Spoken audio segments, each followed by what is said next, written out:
அருளின் காலத்துல 27வது நாள்ல நம்ம பயணம் செஞ்சுட்டு இருக்கோம். சரி, இன்றைக்கு இறைவார்த்தை படிக்கிறேன் கேளுங்க. அதாவது இயேசுவை வந்து சிலுவையில வந்து அறைந்த பிறகு ஒருத்தர் சொல்றாங்க இல்லைங்களா, சிலுவையில் தொங்கிக் கொண்டிருந்த குற்றவாளிகளுள் ஒருவன், நீ மெசியா தானே, உன்னையும் எங்களையும் காப்பாற்று என்று அவரை பழித்துரைத்தான். ஆனா இன்னொருத்தர் என்ன சொன்னாங்க தெரியுங்களா, கடவுளுக்கு நீ அஞ்சுவதில்லையா, நீயும் அதே தீர்ப்புக்கு தானே உள்ளாகி இருக்கிறார்.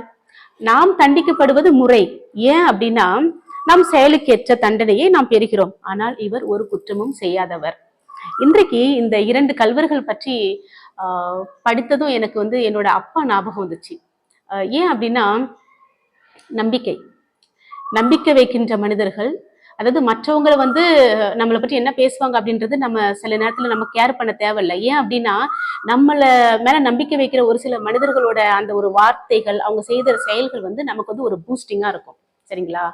அது போலதான் இப்போ என்னோட அப்பா வந்து நான் வந்து நான் 8வது படிக்கும் போதுல இருந்து என்னோட பயணம் தொடங்கிச்சு, இந்த இறை பயணம் அப்படின்றது.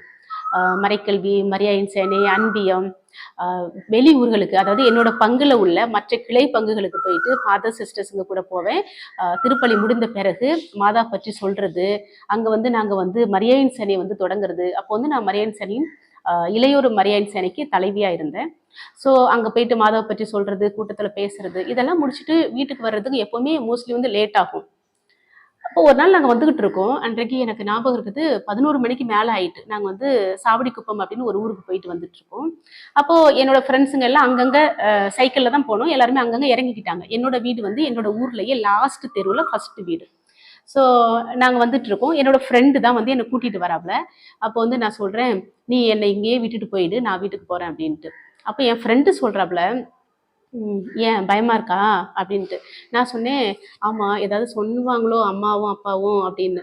அதுக்கு என் ஃப்ரெண்டு சொன்னது என்ன தெரியுங்களா, யாரு, உங்க அப்பாவா, உங்க அப்பா ஒன்றும் சொல்ல மாட்டாரு, சரி வா பயப்படாம வா அப்படின்னு சொல்லிட்டு என் ஃப்ரெண்டு கூட்டிட்டு வந்தது என் ஃப்ரெண்டு சொன்னது போலவே நடந்துச்சு. நான் என்னை பார்த்துட்டாங்க. அப்பா அம்மாட்ட சொல்றாங்க, புள்ள வந்துருச்சு பாரு, ஏஞ்சி சாப்பாடு கொடு அப்படின்னு எங்க அப்பா ஒரு வார்த்தை சொன்னாங்க. எங்க அம்மா எனக்கு சாப்பாடு கொடுத்தாங்க. எதுவுமே பேசல. ஓ ரொம்ப நேரம் ஆயிடுச்சு இல்லையா, சாப்பிடாம எப்படி இருந்தீங்களோ எல்லாரும், எல்லாரும் பத்திரமா எல்லாரும் வந்துட்டீங்க தானே, சரி சரி சாப்பிட்டு பாடு. இதுதான் எங்க அப்பா என்கிட்ட சொன்ன ஒரு வார்த்தை. எனக்கு எவ்வளவு பூஸ்டிங்கா இருந்துச்சு தெரியுங்களா. அன்றைக்கு நான் சாப்பிடல, அம்மா என்ன சாப்பிட கூப்பிட்டாங்க, நான் சாப்பிடல. ஆனாலும் அப்படியே படுத்து தூங்கிட்டேன். என்ன அப்படின்னா, என்னோட மனசு நிறைஞ்சிருந்துச்சு. அப்பாவுக்கு என் மேல இருந்த நம்பிக்கை என்னை வந்து ஒரு சுதந்திரமா, நான் வந்து எனக்கு பிடித்த விஷயங்களே, இந்த கலோட விஷயத்த செய்யறதுக்கு எனக்கு வந்து ஃப்ரம் த பிகினிங் நான் வந்து ஒரு மனிதரால சப்போர்ட் படுத்தப்பட்டேன் அப்படின்னா அது வந்து என்னோட அப்பா. இன்னொரு விஷயம், என்னோட அண்ணனை எனக்கு ரொம்ப பிடிக்கும்.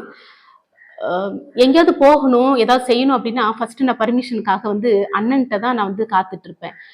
அவர்கிட்ட டைரக்டா சொல்ல மாட்டேன், அம்மாட்ட சொல்லுவேன். அம்மா நான் இந்த மாதிரி இங்கே போகணும் அப்படின்ட்டு. சரி போயிட்டு வா அப்படின்னு அம்மா சொல்லுவாங்க.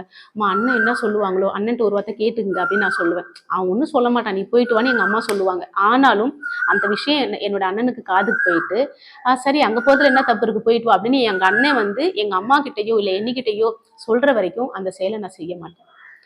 இன்றைக்கு இந்த கல்வர் பேசின இந்த ஒரு வார்த்தை, அதாவது நாம வந்து பாவிகள், குற்றம் செஞ்சோம், நாம அதுக்கேற்ற மாதிரி தண்டிக்கப்படுறோம். ஆனா இவர் வந்து குற்றமே இல்லாதவர். இந்த ஒரு வார்த்தை எவ்வளவு பெரிய ஒரு பூஸ்டிங்கா ஆண்டவர் இயேசுக்கு தந்திருக்கும். நம்ம வாழ்க்கையில இப்படி உண்மையிலுமே நிறைய விஷயங்கள் நடக்கும். அதாவது மனிதர்கள் ஈஸியா வந்து கமெண்ட்ஸ் பாஸ் பண்ணுவாங்க. நம்ம செய்யற எல்லா செயல்களுக்கும், எல்லா ஒரு பேச்சுக்குமே, எல்லா நடத்தைக்குமே வந்து பின்னாடி இருந்து அதுக்கு வந்து ஒரு காரணம் கண்டுபிடிக்கிறவங்க, பேசுறவங்க, இப்படி மனிதர்கள் உண்டு. அது போல நம்ம வாழ்க்கையில நல்லது பேசியவர்கள் உண்டு, தீயது பேசியவர்கள் உண்டு. நம்மளை வந்து என்கரேஜ் பண்ணவங்க இருந்திருப்பாங்க. நம்ம கால் வந்து பின்னாடி இழுத்து விடுவாங்கன்னு சொல்லுவாங்கல்ல, அப்படி உள்ளவங்க இருந்திருப்பாங்க.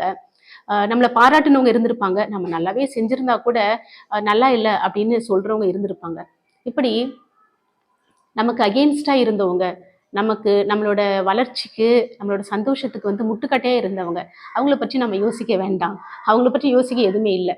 ஆனா நம்மளை வந்து என்கரேஜ் பண்ணுவாங்க, நல்ல வார்த்தை சொன்னவங்க, நம்ம மேல நம்பிக்கையா இருந்தவங்க, நம்மளை பூஸ்ட் பண்ணவங்க, நம்மளோட பணிக்கு, நம்மளோட சந்தோஷத்துக்கு காரணமா இருந்தவங்க, இது போன்ற மனிதர்களை இன்றைக்கு நினைச்சு ஆண்டவருக்கு நீங்க வந்து நன்றி சொல்லுங்க. 2 கல்வர்கள் அங்க இருந்தாலும் ஆண்டவர் இயேசு வந்து ரொம்ப சந்தோஷப்பட்டிருப்பார். எத்தனையோ பேரை நான் கெட்டவன்னு சொன்னாலும் ஆனா இந்த ஒரு வார்த்தை போதும்ல. நான் வந்து குற்றவாளி, நான் அதற்காக தண்டனை எனக்கு இருக்குது. அவரு வந்து குற்றமே இல்லாதவர், அவருக்கு எதுக்கு இந்த தண்டனை? அவரை பற்றி நீ போய் இப்படியெல்லாம் பழித்து பேசுறியே அப்படின்னு சொன்ன இந்த மனிதரின் அந்த ஒரு வார்த்தை, இன்னும் 1 மணி நேரம் நான் சிலுவை தொங்கலாம் அப்படின்ற ஒரு சக்தியை ஆண்டவர் இயேசுவுக்கு கொடுத்திருக்கும்.